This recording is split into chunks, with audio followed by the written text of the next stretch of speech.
लूका 15 बाब। खोई हुई भेड़।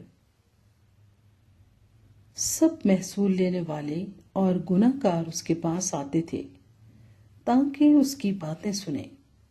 और फरीसी और फकीर बुड़बुड़ाकर कहने लगे कि यह आदमी गुनाहगारों से मिलता और उनके साथ खाना खाता है। उसने उनसे ये तमसील कही कि तुम में कौन ऐसा आदमी है जिसके पास 100 भेड़ें हों और उनमें से एक खो जाए तो 99 को बियाबान में छोड़कर उस खोई हुई भेड़ को जब तक मिल ना जाए ढूंढता ना रहे। फिर जब मिल जाती है तो वो खुश होकर उसे कंधे पर उठा लेता है और घर पहुंचकर दोस्तों और पड़ोसियों को बुलाता और कहता है, मेरे साथ खुशी करो क्योंकि मेरी खोई हुई भेड़ मिल गई। मैं तुमसे कहता हूं कि इसी तरह 99 रास्तबाजों की निस्बत जो तौबा की हाजत नहीं रखते एक तौबा करने वाले गुनाहगार के बाइस आसमान पर ज्यादा खुशी होगी। गुमशुदा सिक्का। या कौन ऐसी औरत है जिसके पास 10 दरहम हो और एक खो जाए तो वो चिराग जलाकर घर में झाड़ू न दे और जब तक मिल ना जाए कोशिश से ढूंढती ना रहे। और जब मिल जाए तो अपने दोस्तों और पड़ोसियों को बुलाकर ना कहे कि मेरे साथ खुशी करो क्योंकि मेरा खोया हुआ दरहम मिल गया। मैं तुमसे कहता हूं कि इसी तरह एक तौबा करने वाले गुनाहगार के बाइस खुदा के फरिश्तों के सामने खुशी होती है। खोया हुआ बेटा। फिर उसने कहा कि किसी शख्स के 2 बेटे थे। उनमें से छोटे ने बाप से कहा, ऐ बाप, माल का जो हिस्सा मुझको पहुंचता है मुझे दे दे। उसने अपना माल मता उन्हें बांट दिया। और बहुत दिन ना गुजरे कि छोटा बेटा अपना सब कुछ जमा करके दूर दराज मुल्क को रवाना हुआ और वहां अपना माल बदचलनी में उड़ा दिया। और जब सब खर्च कर चुका तो उस मुल्क में सख्त काल पड़ा और वो मोहताज होने लगा।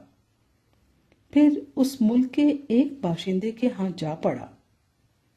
उसने उसको अपने खेतों में सूअर चराने भेजा और उसे आरज़ू थी कि जो फलियां सूअर खाते थे उन्हीं से अपना पेट भरे, मगर कोई उसे ना देता था। फिर उसने होश में आकर कहा, मेरे बाप के बहुत से मजदूरों को इफरात से रोटी मिलती है और मैं यहाँ भूखा मर रहा हूं। मैं उठकर अपने बाप के पास जाऊंगा और उससे कहूंगा, ऐ बाप, मैं आसमान का और तेरी नजर में गुनाहगार हुआ। अब इस लायक नहीं रहा कि फिर तेरा बेटा कहलाऊं। मुझे अपने मजदूरों जैसा कर ले। बस वो उठकर अपने बाप के पास चला गया। वो अभी दूर ही था कि उसे देखकर उसके बाप को तरस आया और दौड़कर उसको गले लगा लिया और चूमा। बेटे ने उससे कहा, ऐ बाप, मैं आसमान का और तेरी नजर में गुनाहगार हुआ। अब इस लायक नहीं रहा कि फिर तेरा बेटा कहलाऊं। बाप ने अपने नौकरों से कहा, अच्छे से अच्छा लिबास जल्द निकालकर उसे पहनाओ और उसके हाथ में अंगूठी और पांव में जूती पहनाओ और पले हुए बछड़े को लाकर ज़िबह करो ताकि हम खाकर खुशी मनाएं। क्योंकि मेरा ये बेटा मुर्दा था, अब जिंदा हुआ, खो गया था, अब मिला है। बस वो खुशी मनाने लगे।